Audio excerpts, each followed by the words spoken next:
Selamat mendengarkan podcast ini. Shalom saudara sekalian, salam sejahtera. Kebenaran hari ini berjudul Keberanian Meninggalkan Percintaan Dunia. Keberanian adalah sesuatu yang bisa dan harus dibangkitkan dalam hidup kita untuk hal-hal positif dan harus dikembangkan terus sehingga membentuk karakter berani yang positif pula. Demikian pula dalam hidup orang percaya terkait dengan percintaan dunia. Kita harus memiliki keberanian meninggalkan percintaan dunia demi keselamatan kekal jiwa kita. Kalau seseorang menunda membangkitkan tekad untuk berani meninggalkan dunia, maka sampai mati ia tidak akan pernah meninggalkan dunia ini dengan segala keindahannya. Ini berarti persahabatan dengan dunia. Padahal saudara, persahabatan dengan dunia berarti permusuhan dengan Allah loh. Orang yang mengasihi dunia memposisikan diri sebagai musuh Allah. Keadaan seperti ini adalah keadaan dan sungguh-sungguh sangat mengerikan. Tetapi faktanya banyak manusia yang hidup dengan keadaan seperti ini. Termasuk banyak orang Kristen. Tidak berani meninggalkan percintaan dunia. Tetapi mereka tidak menyadari keadaan mereka yang memusuhi Allah itu. Nah saudaraku sekalian, banyak orang Kristen yang tidak memiliki keberanian meninggalkan dunia dan terus berlarut-larut hidup dalam percintaan dunia sampai mati, sehingga mereka tidak pernah memiliki keberanian meninggalkan percintaan dunia dan tetap menjalin persahabatan dengan dunia, dan mereka terhilang di kekekalan. Biasanya orang-orang yang takut meninggalkan dunia merasa tidak memiliki kebahagiaan lagi kalau meninggalkan percintaan dunia, sebab mereka berpikir dunia inilah yang dapat membahagiakan dirinya, harta, kekayaan, kehormatan, dan lain sebagainya, seperti yang orang lain jalani dan alami. Mereka berpikir pula seakan-akan tidak akan ada kehidupan lain selain di bumi ini.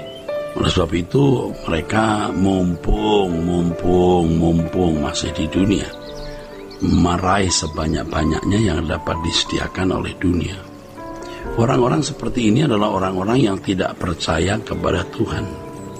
Mereka tidak memandang Allah sebagai Allah yang baik. Mereka tidak percaya bahwa Allah yang baik menyediakan langit baru, bumi yang baru, yang dapat memberi kebahagiaan sempurna bagi anak-anaknya. Seharusnya sebagai orang percaya kita berani menaruh hati kita di kerajaan surga. Ya, untuk memenuhi yang dikatakan oleh Tuhan Yesus, di mana ada hartamu, di situ hatimu berada. Kalau kita bertekad meninggalkan dunia, Tuhan akan menolong kita dan mengajar bagaimana kita dapat melakukannya. Paling tidak kita harus memiliki tekad untuk meninggalkan percintaan dunia. Hasrat yang kuat, ya, walaupun kenyataannya hati kita sekian persen itu masih ada ikatan dengan dunia. Iya, memang dibutuhkan proses untuk bisa lepas sama sekali dari percintaan dunia. Tetapi tekad, hasrat, komitmen harus sudah kita miliki. Kita percaya Tuhan akan menolong kita bagaimana kita bisa memiliki kehausan akan Allah. Tuhan tahu kelemahan kita dalam hal ini. Tuhan akan menolong kita bagaimana kita dapat melepaskan diri dari percintaan dunia. Tetapi kalau seseorang sudah putus asa dan berpikir bahwa ia tidak bisa tidak mencintai dunia, maka ia tidak akan memiliki gairah. Ia tidak akan memiliki gairah sama sekali untuk meninggalkan percintaan dunia. Kita harus optimis.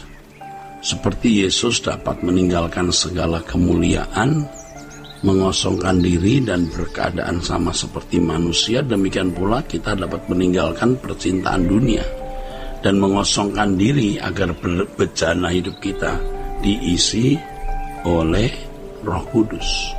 Di sini memang dibutuhkan keberanian, saudara. Harus ada keberanian.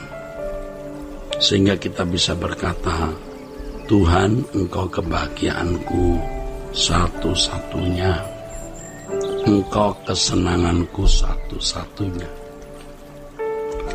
Dengan pernyataan ini kita bisa mengalami apa yang saya sebut sebagai mati sebelum mati, atau selesai sebelum selesai. Artinya sebelum kita mati atau sebelum kita menyelesaikan umur hidup kita, kita sudah tidak lagi terikat dengan dunia. Kita sudah menyelesaikan keterikatan kita dengan dunia. Orang-orang yang berani mati sebelum mati ini, orang-orang yang merasa tidak memiliki apa-apa dan bisa merasa tidak memiliki siapa-siapa.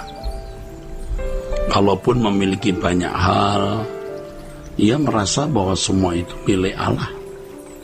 Walaupun banyak orang di sekitarnya, ia merasa bahwa semuanya adalah milik Allah. Tentu saja, saudara, sebagai manusia kita memiliki kesenangan bersama dengan pasangan hidup, memiliki kesenangan bersama dengan anak, menantu, dan cucu-cucu. Tetapi semua itu tidak ada artinya jika kita tidak memiliki persekutuan dengan Allah.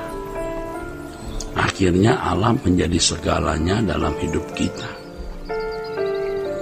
Tentu saja kita memiliki kesenangan dan kepuasan ketika berhasil dalam studi, bisnis, karir, dan lain-lain. Tetapi semua itu juga tidak ada artinya jika kita tidak memiliki persekutuan dengan Allah. Semua harus menjadi kesenangan Tuhan. Tuhan senang melihat rumah tangga kita bahagia. Tuhan senang melihat anak cucu kita. Tuhan senang melihat sukses karir dan studi kita. Tentu jika kita mempersembahkan semua itu untuk kepentingan Tuhan, saudara. Kepentingan kerajaan surga. Orang-orang yang hidup untuk kepentingan kerajaan surga ini pasti tidak akan memanfaatkan orang lain untuk kepentingannya sendiri. Ya, ia akan mengasihi sesamanya karena dirinya mengasihi Tuhan. Orang-orang percaya seperti ini baru berhak memiliki Allah, dan Allah pun berhak memiliki dia. Nah, kalau orang masih mencintai dunia, dimiliki dunia, ya, ia tidak berhak dimiliki Allah, dan Allah tidak bisa memiliki dia karena dia dimiliki dunia. Hanya orang yang tidak memiliki siapa-siapa dan tidak memiliki apa-apa yang berhak memiliki Allah dan dimiliki Allah. Nah, orang-orang yang merasa tidak memiliki apa-apa dan siapa-siapa ini akan bisa membangun atau menjalin sebuah hubungan yang harmoni dengan Allah. Tidak salah memiliki pasangan hidup, anak, orang tua, sahabat, teman-teman, keluarga besar ya. Tetapi kalaupun tidak memiliki semuanya juga tidak menjadi masalah. Tidak salah memiliki keluarga besar, teman dan taulan. Tetapi kalau itu semua menjadi berhala dan kebahagiaannya melebihi Tuhan, itu yang menjadi salah. Dalam hal ini kita mewujudkan firman yang mengatakan, baik kita makan atau minum atau melakukan sesuatu yang lain, kita lakukan semua itu hanya untuk kemuliaan Allah. Kiranya kebenaran hari ini memberkati saudara-saudara sekalian. Sola Gracia.